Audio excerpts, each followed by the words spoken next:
Hello everyone. Take a section of the front, add a rubber band to it. Right underneath it, make another section and then yet another. Begin to braid the rest of the hair. As you progress with the braid, include more and more sections of the hair into this braid. Roll it up once you're done.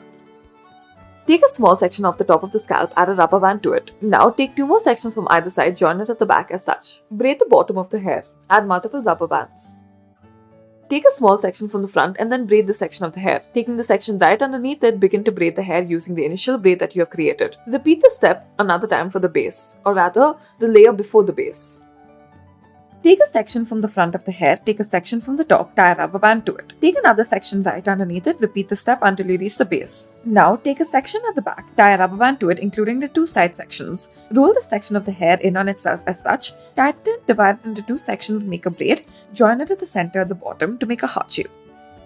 Tie a ponytail and then take the top section of the ponytail. Next, take the behind portion, wrap it around the first section and add another rubber band to it. Loosen it using your fingers ever so slightly and then do this until you reach the base. Thank you for watching.